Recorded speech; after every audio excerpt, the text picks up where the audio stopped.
At Cell Group, we are going to go over a story about a guy named King Herod, and it's one that my guess is you've like rarely heard taught about in church, just because it's kind of a it's a little bit of a weird story, but also just takes some historical knowledge that we sometimes don't have, so we sometimes skip over it.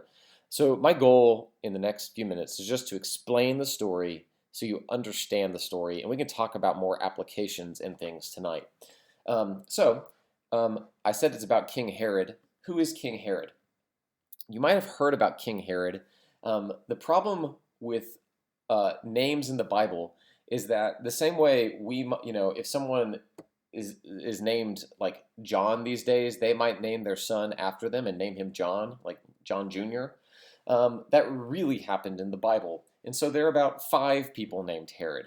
Um, and so if you remember, when Jesus was born, if you know the Christmas story, there is this evil king named Herod who tried to have Jesus killed. That is a different King Herod. That is the father of today's stories, Herod. And that King Herod, the one from the Christmas story, had a pretty sizable region he was in charge of around Israel. I have a map kind of the larger Israel region. Like this is modern day Israel. Um, and when he died, he had several sons, and his land got divided up amongst them, okay? And one of the Herods that was his son, this one named Herod Antipas, right here, um, was given these two little regions to be in charge of, okay? One was Galilee, and most of the story we've been hearing about Jesus is happening around this area of Galilee. This lake right here is the lake he's been going across where there were like storms and where he gets in the lake to teach people. Anyway, yeah, Herod's in charge of Galilee in this area called Perea. He has a brother named Philip who's in charge of this area next to him. And this area of Judea, the Roman government has been put in charge of that. And there's this guy named Pilate who's in charge of that area. So, anyway, you might have heard of Pilate in the story of Jesus being crucified, Pontius Pilate. He's in charge of this Judea area. Anyway, all that to say that the Herod in the story is the son of the Herod from the Christmas story, and he's been given this little area to be in charge of. Okay, let's read the story. So it says, King Herod heard about this, for Jesus' name had become well known. The this he's heard about, by the way, is just Jesus' ministry and the miracles that are happening. King Herod had heard about this. Some people were saying that John the Baptist has been raised from the dead, and that is why miraculous powers are at work in him. Others say he's Elijah, and still others claim he's a prophet, like one of the prophets of long ago. But when Herod heard this, he said, John, whom I beheaded, has been raised from the dead. So people are like wondering, who is this guy Jesus and why can he do these miraculous things? And people are like kind of giving reasons or rumors. Who is this Jesus guy? And you got to realize there's no internet, there's no TV, there's no like social media, there's no Twitter. No one's taking pictures of Jesus. Most people don't even know what he looks like because he's just a guy walking like in a country. Um, and so, if that makes sense, so people don't. There's not like a TV or news to confirm who Jesus is. So people are saying, I'm just hearing rumors about this guy who can do miracles and is teaching these incredible things.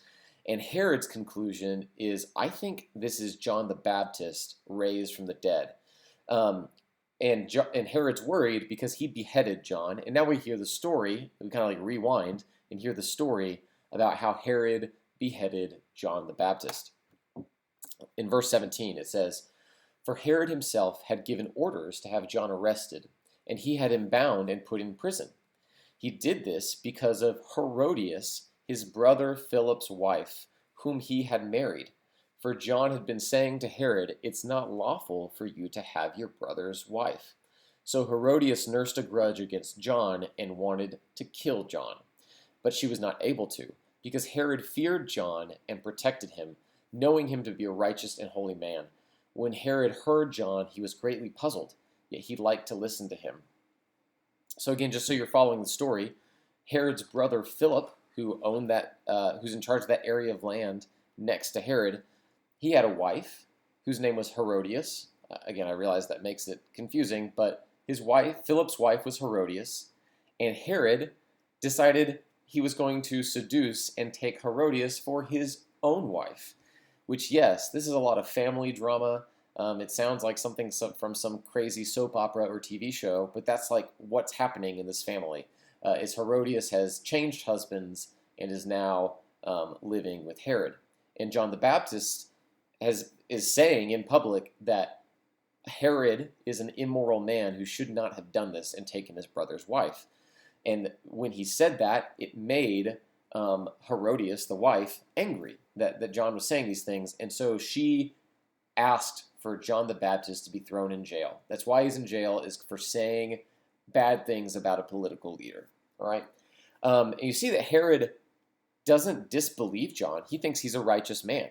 But Herod, fearing his wife, and again, just maybe the opinion of what John was saying, decided to have him thrown in jail. And so here's what happened. Verse 21.